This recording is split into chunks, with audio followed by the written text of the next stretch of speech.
Good morning, friends. Welcome back to Astrology Today and Tarot. My name is Mel Rose, and I'm here to share your daily astrology with a little help from Tarot.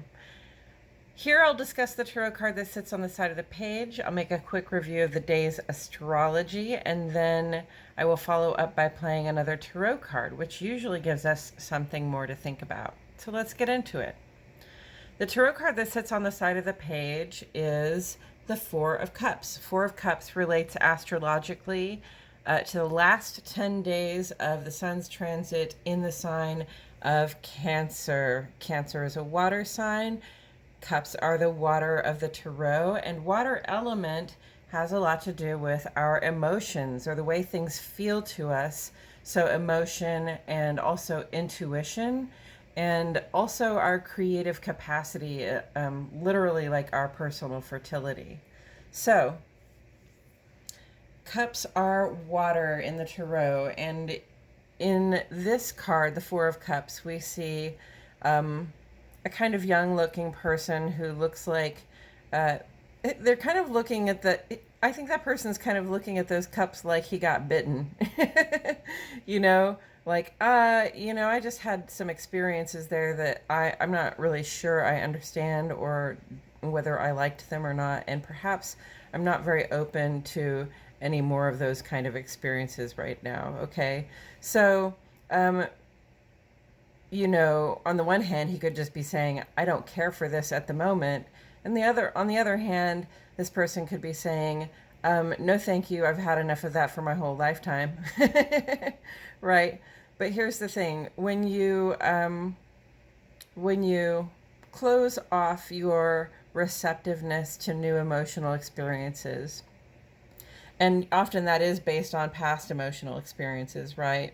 When we close off being receptive to new emotional experiences, we close off the potential for joy in our life. We also close off the potential for, personal growth in our lives. So we don't want to miss out on all the opportunities for joy and for pleasure to be expressed in our lives. And we certainly don't want to miss out on the personal growth, because I don't know about you all, but for me, that's one of the biggest pleasures of life. So, when we remain closed off to new emotional experiences, it comes across looking like apathy. In other words, people will think that we don't care. And when people think that we don't care and they really honestly get that impression, they tend to leave us alone.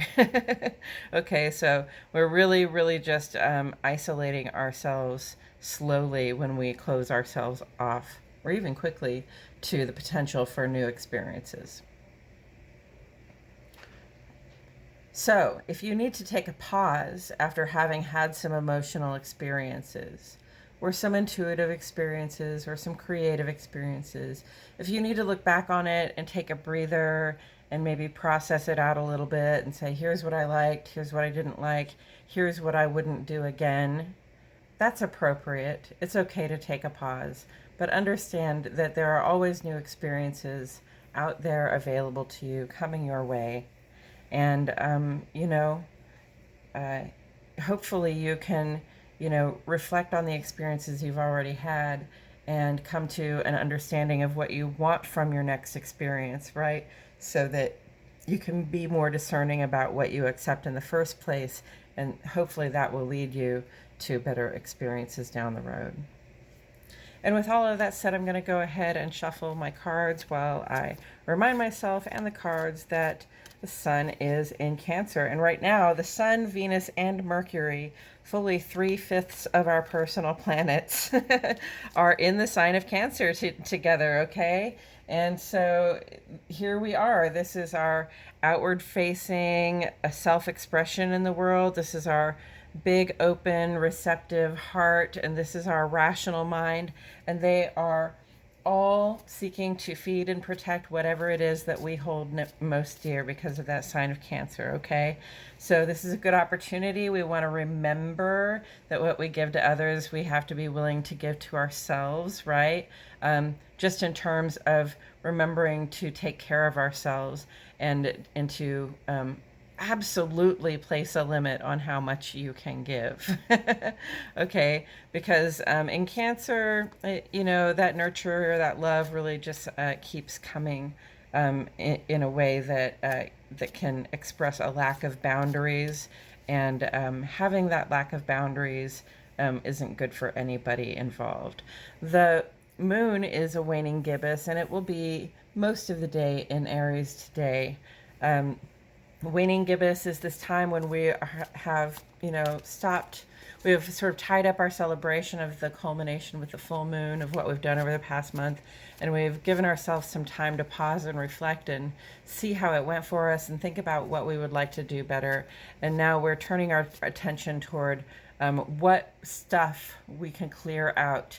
What can we get rid of right now that no longer is going to serve a purpose for us? Because with that third quarter moon in Aries, that's when we're going to start actually actively releasing things. So right now, we're giving it some thought. We've got a couple of days. We're going to give it some thought about what we can actually stand to let go of in terms of our thoughts, our attitudes, our dispositions, and the stuff and things that we don't have to have, sort of weighing us down and holding us back, okay? And that's great because the moon is in Aries, and Aries gives us the will to act. It gives us this space of time from which we can take initiative from the heart. We know how we feel right now. Okay, we know how we feel right now, and we can act on initiative from the heart to get that work done. Moon makes a square to Venus this early this morning, actually around 7:15. It's a bit of a self-care challenge. It says we feel more open and receptive. We feel desiring of attention and affection, but the way we go about asking for it might come across as sort of self-indulgent or grasping or manipulative, and we don't want to come across that way to our loved ones. So perhaps it's just a good time to self-care, take care of ourselves, give ourselves that love and attention that we're looking for. And then, and I mean it, if that means, going and getting yourself a pedicure, then go and get yourself a pedicure. If that means, spending 3 hours reading because at this point it's become a luxury for you, and it, it feels eternally selfish to spend 3 hours reading, then spend 3 hours reading. If that's what it will take to reset your heart and mind, do it, okay? If it seems selfish, it's okay to do it, okay? Especially it's easy to take, it's good to take care of yourself in selfish ways. We just can't selfishly call on others to put down whatever they are doing and come and take care of us at this time. And then Moon goes conjunct to Jupiter later on tonight at 9:30. Gosh, that's like our feelings in this amplified, this sort of amplified vibe with the planet for growth and positive expansion. So we have opportunities right now. There are opportunities for spiritual growth, emotional growth, our good intent with these good intentions in mind, and the fact that the moon is in Aries. It's a great time to make a start on something. Anything you take initiative on right now is likely to go well based on the fact that your intentions are in the right place and it at this time. And Jupiter is just the good fortune person. So our hearts and homes feel like a very fortunate place. And feeling fortunate, we have to express our gratitude, right? When something great happens in your life, celebrate it. Speak like you have gratitude for it. Behave like you have gratitude for it, so that because what you think on grows, so that your blessings can multiply for you. On the sun side of the page, we have a 2 o'clock in the morning aspect, Mercury going in opposition to Pluto. Okay, so, we can have sort of a war of ideas come up around this. We can sort of, it's almost very Aquarian in this sort of detached rationality about the changes that we're going through, right? Which are actually very deep and fundamental to us as individuals right now, and as a collective. So it's very personal, and it's very consequential. And we're talking about these changes almost as though they're just these ideas that we're throwing around, right? Like, how do I land this ending, and how do I make this new start, and where do I make this new start? So we have a lot of consequential choices to make coming up here, and we are having the conversation about them right now. That opposition says there can be conflict, okay, and that there's also an opportunity to strike a balance. So take advantage of that. Sun is conjunct to Mercury through today, and this is really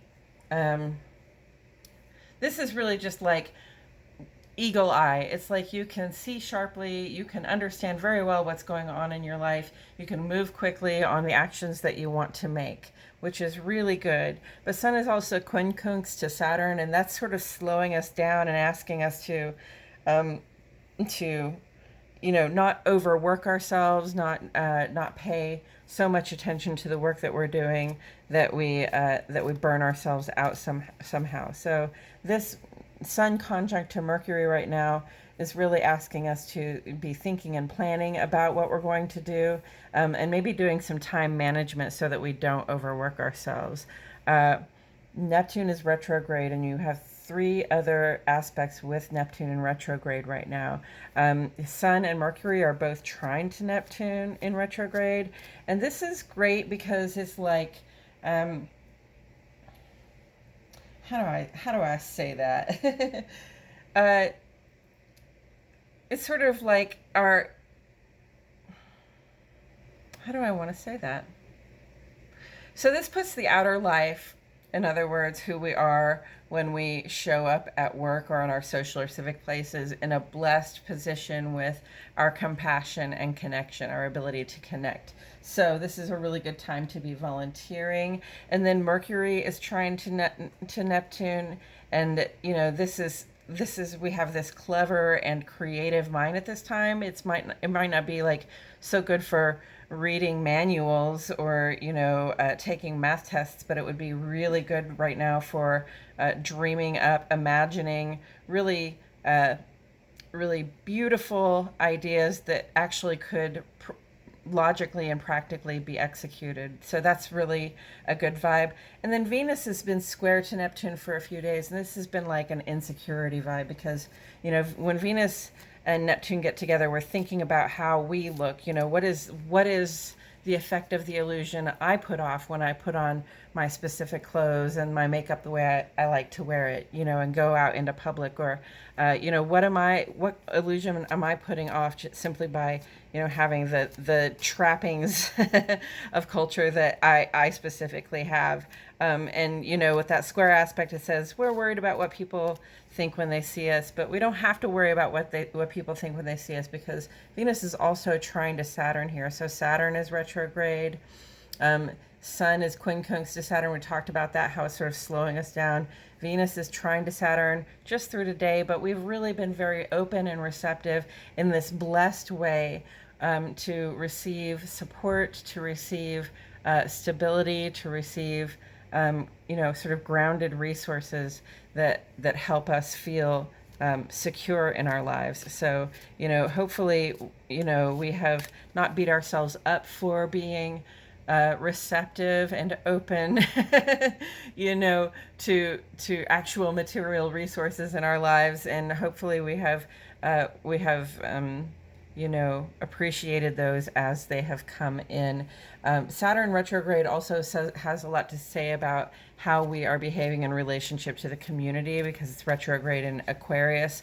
So everything that, the things that work for me in community and culture have to work for everybody. And if I'm not happy with the way something is going on out there, then I have to get out there and be represented personally. And then Pluto is also retrograde, and Venus is in this quincunx with Pluto. Okay, so this can be a little bit tricky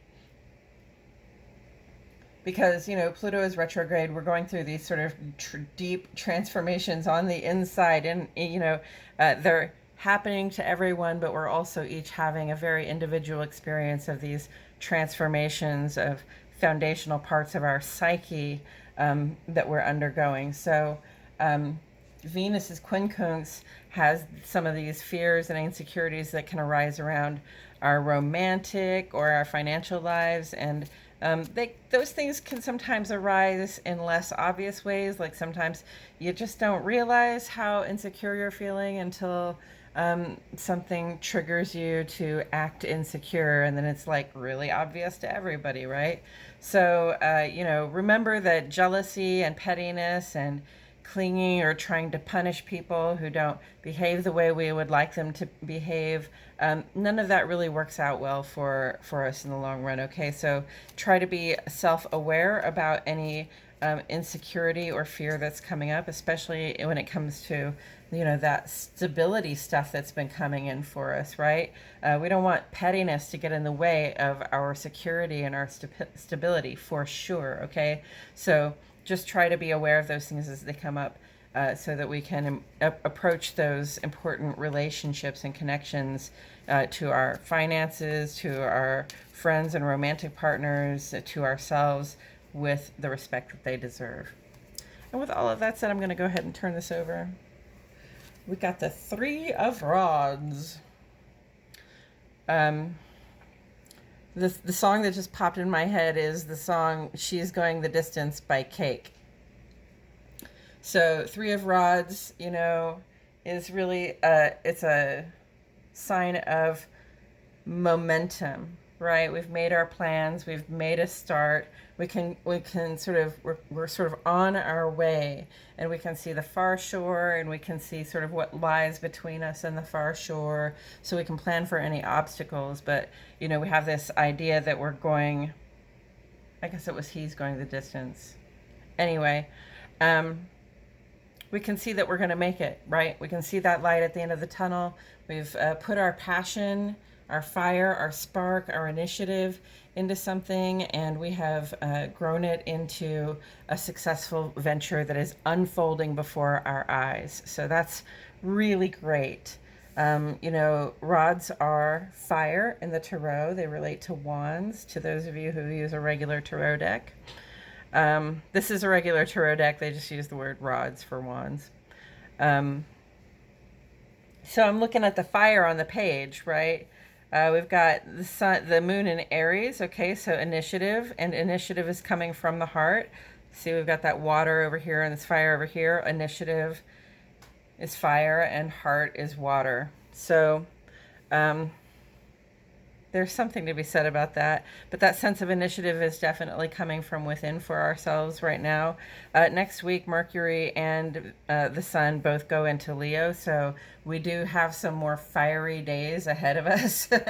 We have a whole month of fixed fire sign energy to get through. That's going to be fun and exciting. And the fire of our outward expression is indicated a few times on the page here, in relationship to our rational ability to plan and communicate, and in relationship to our own sense of responsibility around those structures that we try to support and be supported by, and in relationship to our dreams, our fantasies, our best ideas about what we can be, do, and have. So I see a lot of momentum there, and I see a lot of forward motion. I wonder if we can see the far horizon and what that looks like for each of us. Taken together with the Four of Cups, we've got this general theme of contemplation and possibly apathy or seeming apathy, either, not seeming to care, but really honestly probably caring a little too much. Or caring a lot that we make sure not to have a certain experience over again, right? So that can make us reticent to be open to new experiences, and that is fully understandable. However, if we don't open our heart to new experiences, then, there's no conquest to be made, right? If we can't open our hearts to the new experiences, then there's no far shore to reach, right? We're just going to sit here with the experiences we've already had and be, continue to feel wounded by them, continue to feel overwhelmed by them, right? So give yourself the time to process whatever it is that you feel, or whatever it is that has wounded you emotionally, or whatever it is that has just taken a lot out of you emotionally, or intuitively, or creatively, okay? And yeah, it's okay to think about what you want from the new experiences that are coming in, but it's important to definitely get back out there and be open to new experiences, because because making a plan and and undertaking it and executing it is one of those joyful experiences of life that you're not going to be able to get if you just remain in contemplation, right? Um, so, if you want to do something with your life, whatever it is, if you want to see that far ashore, if you want to make the plan and get there, you're going to have to open yourself up to new experiences. Yeah. It seems to be like all of the cards so far. We've only gotten wands, I think, with the Four of Cups. So I wonder what that water and fire vibe is all about. But I will say that we're in a fire sign on the moon side today and in a water sign on the sun side. So uh, that's appropriate as well. And I think that's all I have to say about it today, friends. Thank you so much for tuning in. I truly appreciate your presence here. And I will see you all back here tomorrow for more Astrology Today and Tarot.